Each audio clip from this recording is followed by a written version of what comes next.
अस्सलाम वालेकुम दोस्तों। आज इस वीडियो लेक्चर में हम पास्ट कंटिन्यूअस टेंस को पढ़ेंगे जो कि हमसे पिछले लेक्चर में रह गया था। इसके साथ ही इसी वीडियो में हम फ्यूचर टेंस के बारे में बात करेंगे और जो फ्यूचर टेंस के 5 ब्रांचेस हैं उन सब को हम डिस्कस करेंगे। तो पास्ट कंटिन्यूअस टेंस जो है वो कौन सा टेंस होता है और कहाँ कहाँ पे किन कंडीशंस में यूज़ होता है। It is often used to describe conditions that existed in the past. Normally past में जो भी कंडीशंस प्रिवेल करते हों या कोई एक्शन पास्ट में अगर कोई अकर हुआ हो तो उसके लिए हम पास्ट कंटिन्यूअस टेंस यूज़ करते हैं, बशर्ते कि वो जो एक्शंस हैं वो पास्ट में जारी स्टेट में हो, कंटिन्यूअस स्टेट में हो और वो अभी तक कंप्लीट ना हुए हों। Example is the sun was shining every day that summer. As I spoke the children were laughing at my cleverness. Second condition is it can also be used to describe something that was happening continuously in the past when another action interrupted it. कोई भी action जो कि माजी में जारी हो उसको describe करने के लिए इस टेंस का इस्तेमाल किया जाता है। जब उस पास्ट में जो एक्शन जारी है उस एक्शन को कोई दूसरा एक्शन इंटरप्ट करें या उसके दरमियान में अकर हो जाए। For example, the audience was uploading until he fell off the stage. Audience या लोग या तमाशाई उसको दाद दे रहे थे कि वो स्टेज से गिर पड़ा। यानी माजी में एक एक्शन जारी है जो कि तमाशाइयों का दाद देने की सूरत में है। जब वो दाद दे रहे थे तो वो या जो शख्स है जिसके बारे में बात हो रही है वो स्टेज से गिर पड़ा। Second example is I was making dinner when she arrived. मैं खाना बना रहा था जब वो आ पहुंची। यानी एक एक्शन के दरमियान में दूसरा एक्शन हैपन हुआ है। Third condition is the past continuous can shade light on what was happening at a precise time in the past. Past में या माजी में किसी ख़ास टाइम में अगर कोई काम हो रहा हो तो उसको बयान करने के लिए हम पास्ट कंटिन्यूअस टेंस को यूज़ करते हैं। Example, at 6 o'clock I was eating dinner. ख़ास 6 बजे मैं खाना खा रहा था। It can also refer to a habitual action in the past. Past में माजी में कोई भी ऐसा काम जो कि आदत के तौर पे किया जाता हो उसको भी हम पास्ट। अब हम पढ़ते हैं कि पास्ट कंटिन्यूअस टेंस के अफर्मेटिव या पॉजिटिव सेंटेंसेस बनाने के लिए कौन से रूल्स या क्या फार्मूला यूज़ होता है। सबसे पहले सब्जेक्ट को हम लगाते हैं, उसके बाद वाज या वर। वाज जो है वो अगर आपका सब्जेक्ट सिंगुलर सब्जेक्ट है यानी ही शी या एक ही शी इट या एक सिंगुलर नाम तो हम वाज यूज़ करते हैं। अगर प्लूरल सब्जेक्ट हैं जैसे कि यू दे या एक से ज़्यादा नाम हो अशख़ास का, उनको जब ये यूज़ होते हैं तो हम वर को यूज़ करते हैं। उसके बाद first form of the verb, उसके बाद आईएनजी लगता है first form of the verb के साथ, उसके बाद सेंटेंस का बकाया हिस्सा। आई वॉज, आई एक सब्जेक्ट है, वाज इसके साथ लग गया first form of the verb play, ING हमने लगा दिया, the football in the ground.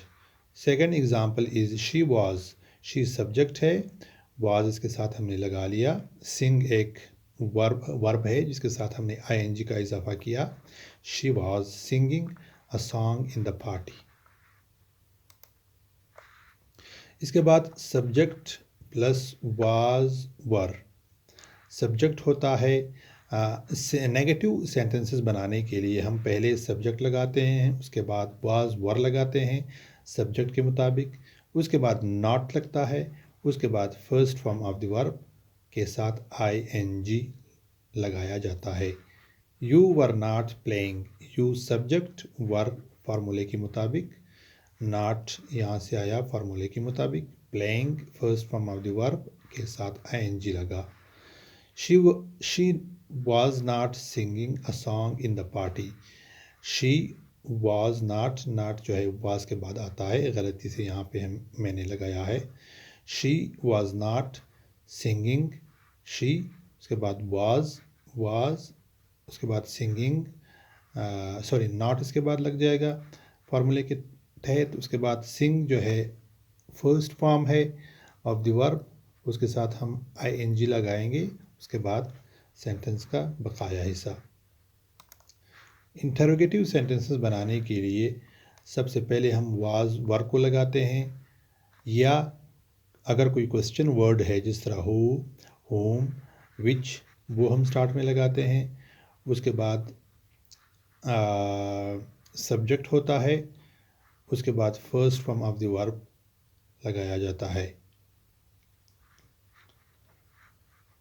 Were you playing the football in the ground, were यहाँ से आया, उसके बाद subject you, first form of the verb play ING के साथ, the football in the ground. इसके बाद वाज शी सिंगिंग, वाज फार्मूले के मुताबिक, शी सिंगुलर सब्जेक्ट है, सिंग के साथ हमने आईएनजी लगा लिया, a song in the party. दोस्तों इसके बाद आता है फ्यूचर टेंस। सबसे पहले हम फ्यूचर टेंस का जो पहला ब्रांच है वो समझते हैं। The first branch is future indefinite tense, also called simple future tense.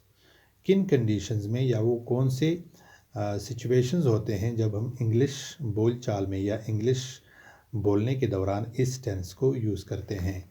The first condition is to say what we believe or think will happen in the future. कोई भी ऐसी बात जो कि या कोई भी ऐसा काम जो कि फ्यूचर में अक्कर हो तो उसको बयान करने के लिए हम फ्यूचर इंडेफिनिट टेंस को यूज़ करते हैं। We shall win the match, हम मैच जीतेंगे। They will go to the college. I believe she will join the office tomorrow. Second condition is things which we cannot control and are factual. वो चीज़ें जिनको हम control ना कर सकें और वो हकीकत पर मबनी हों, ऐसे सिचुएशंस के लिए भी फ्यूचर इंडेफिनिट टेंस को यूज़ किया जाता है। The sun will rise at 6 AM, सूरज 6 बजे निकलेगा।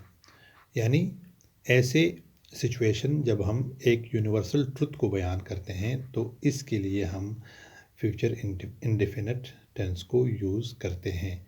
Third condition is to indicate an instant decision. अचानक कोई फैसला किया जाता है, उस अचानक फैसले को हम फ्यूचर इंडेफिनिट टेंस से इंग्लिश बोलचाल में बयान करते हैं। It is our first marriage anniversary, I shall give you a precious gift. ये हमारा पहला शादी का सालगिरह है और मैं आपको एक कीमती गिफ्ट दूंगा।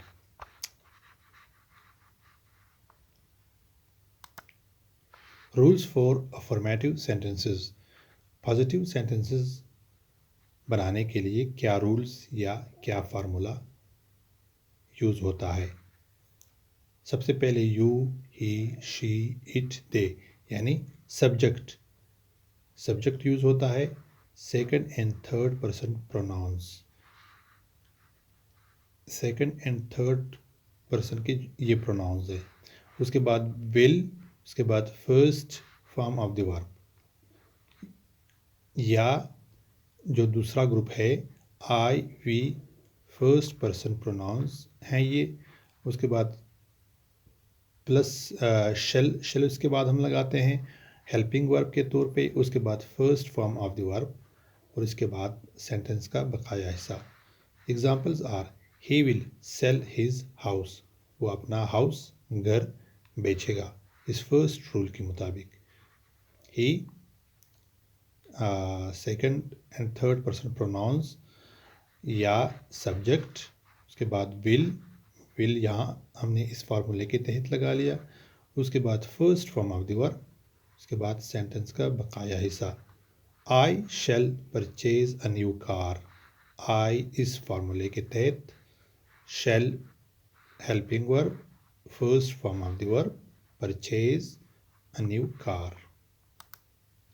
नेगेटिव सेंटेंसेस बनाने के लिए भी वही फार्मूला यूज़ होता है जो कि सिंपल सेंटेंसेस बनाने के लिए यूज़ होता है, जस्ट हम हेल्पिंग वर्ब के बाद नॉट लगाते हैं। My friend will not host dinner this evening, we shall not leave the exam. Shall और विल नॉर्मली जो क्लासिकल इंग्लिश हैं उसमें हम आई वी और वी के साथ हम शेल लगाते हैं, जबकि ही शी इट जो सिंगुलर प्रोनाउंस हैं या सिंगुलर जो सब्जेक्ट्स हैं उनके साथ हम विल का इस्तेमाल करते हैं। लेकिन जो मॉडर्न इंग्लिश हैं आजकल शेल का जो यूजेज है वो काफ़ी हद तक कम हो गया है। हर एक सब्जेक्ट के साथ चाहे वो सिंगुलर हो या प्लूरल हो उसके साथ हम विल का इस्तेमाल करते हैं।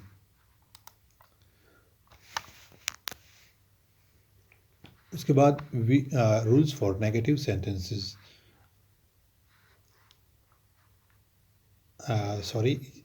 रूल्स फॉर इंटरोगेटिव यानी सवालिया सेंटेंसेस।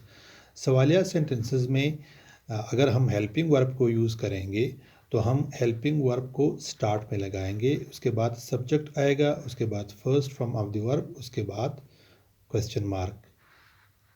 अगर हम क्वेश्चन वर्ड को सवाल के तौर पे यूज़ करेंगे तो फर्स्ट क्वेश्चन वर्ड आएगा यानी हु, विच, होम, हु वगैरह, उसके बाद विल शेल यानी हेल्पिंग वर्ब, उसके बाद सब्जेक्ट, उसके बाद first form of the verb, उसके बाद question mark.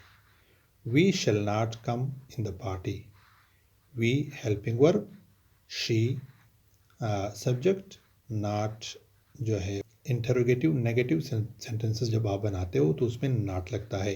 Normally interrogative sentences में हम नॉट नहीं लगाते।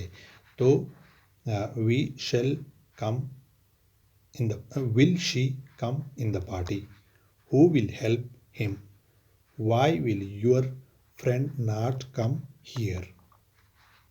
फ्यूचर कंटिन्यूअस टेंस यानी वो टेंस जब हम फ्यूचर के बारे में बात करते हैं, फ्यूचर के किसी काम के बारे में बात करते हैं, लेकिन वो काम फ्यूचर में जारी स्टेट में होगा या उसको होना चाहिए।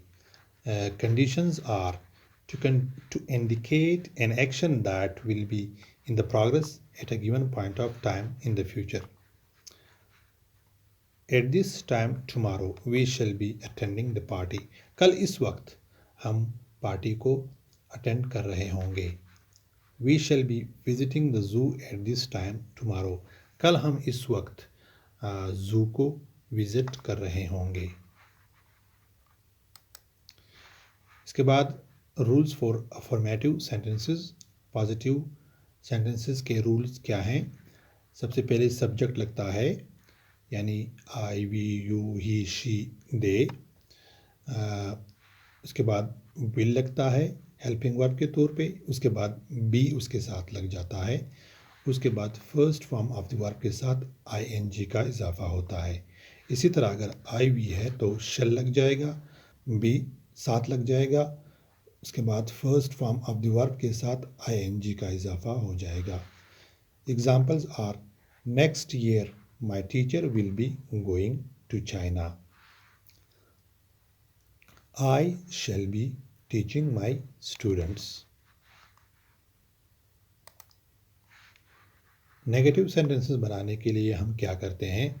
नेगेटिव सेंटेंसेस बनाने के लिए भी वही फार्मूला है जो कि अफर्मेटिव सेंटेंसेस का फार्मूला है।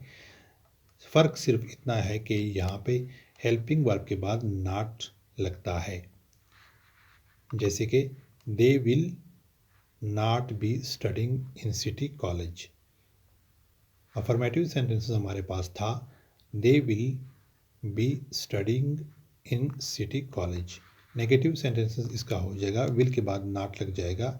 They will not be studying in city college. I shall not be bathing this evening. इसके बाद इंटरोगेटिव सेंटेंसेस कैसे बनाए जाते हैं? इंटरोगेटिव सेंटेंसेस में अगर आपने विल या शेल से बनाने हैं तो स्टार्ट में विल या शेल हेल्पिंग वर्ब लग जाएगा, उसके बाद सब्जेक्ट, उसके बाद बी, उसके बाद first form of the verb के साथ आईएनजी, उसके बाद क्वेश्चन मार्क। अगर आपने क्वेश्चन वर्ड को क्वेश्चन के तौर पे यूज़ करना है तो पहले क्वेश्चन वर्ड, उसके बाद विल शेल, उसके बाद subject be first form of the verb के साथ आईएनजी लग जाएगा। Will this boy be wandering in the forest. Will helping verb, subject boy, be first form of the verb wonder के साथ आईएनजी लगा लिया और आखिर में question mark.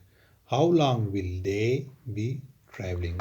Future perfect tense को किन हालात में इस्तेमाल किया जाता है? This tense is used to describe an action which will be completed at some point of time in the future. कोई भी काम जो कि माजी में किसी ख़ास टाइम में कंप्लीट किया जा चुका हो तो उस एक्शन को इंग्लिश बोलचाल में हम फ्यूचर परफेक्ट टेंस के ज़रिए बयान करते हैं।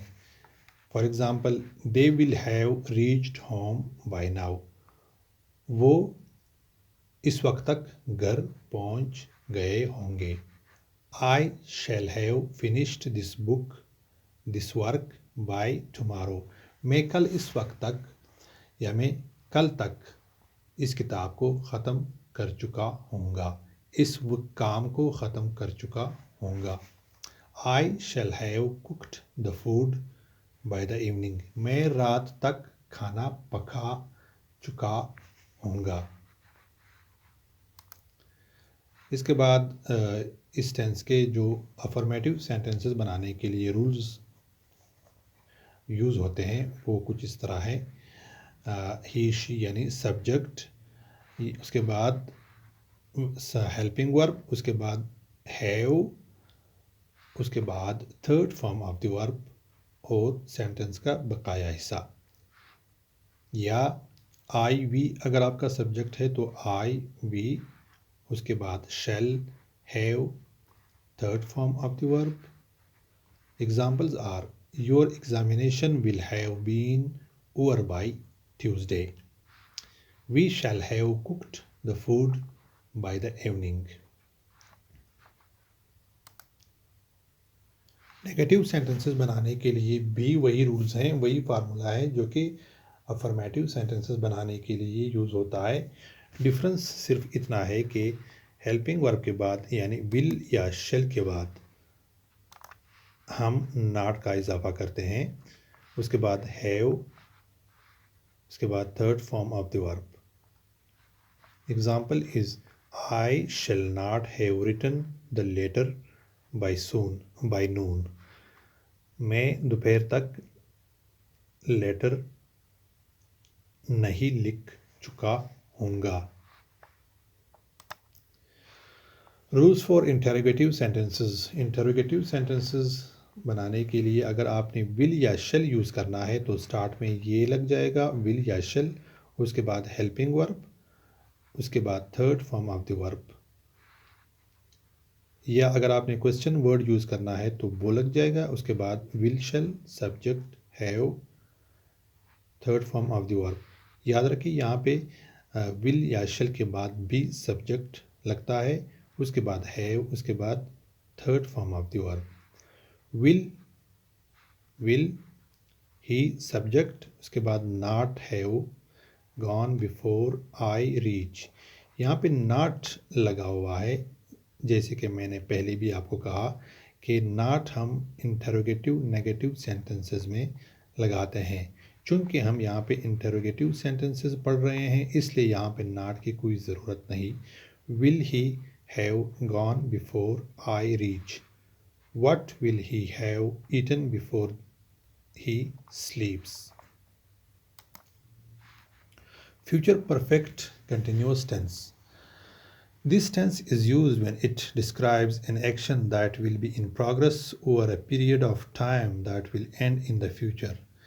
ये टेंस जो है उस वक्त यूज़ किया जाता है जब हम किसी एक ऐसे एक्शन के बारे में बात करें जो कि एक ख़ास अरसे तक जारी रहे और फ्यूचर में या मुस्तकबिल में जाकर वो ख़त्म हो। Example is, at noon Raja will have been singing songs for an hour. I will have been working round the clock for 22 years next April। Rules for affirmative sentences। Subject, उसके बाद will, उसके बाद have, उसके बाद been, उसके बाद first form of the verb के साथ ing लग जाता है और टाइम के हवाले से या टाइम को स्पेसिफाई करने के लिए या टाइम की तरफ इशारा करने के लिए सिंस और फॉर को यूज़ किया जाता है, जैसे कि हमने पहले वाले टेंसेस में यूज़ किया था। उसके बाद I we shall have been first form of the verb, ing साथ लग जाएगा, उसके बाद सिंस और for. By next April we shall have been leaving for the Karnataka। Negative sentences बनाने के लिए भी वही रूल यूज़ होता है, बिल्कुल वही फार्मूला है जो सिंपल सेंटेंसेस के लिए यूज़ किया जाता है। डिफरेंस इतना है कि विल के बाद नॉट लग जाता है।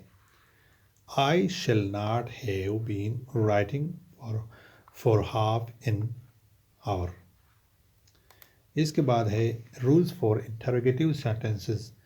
जैसे कि हमने पहले लेक्चर्स में या पहले वाले टेंसेस के साथ देखा कि इंटरोगेटिव सेंटेंसेस को हम दो तरीक़ों से बनाते हैं, या तो हम स्टार्ट में हेल्पिंग वर्ब लगाते हैं या क्वेश्चन वर्ड लगाते हैं।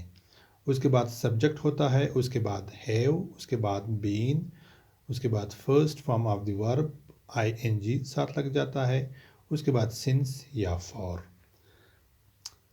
Example, will she have been playing for some time? Will subject, will helping verb फार्मूले के तहत, उसके बाद she subject, have formula, been formula, first form of the verb play plus ing for some time। Second example is, why will you not have been going to school. Not हम उसी case में लगाते हैं जब हम interrogative negative sentences बनाते हैं। तो चूँकि ये इंटरोगेटिव सेंटेंसेस यूज़ हो रहे हैं या बताए जा रहे हैं, इसलिए हम यहाँ पे नॉट यूज़ नहीं करेंगे। So why will you have been going to school.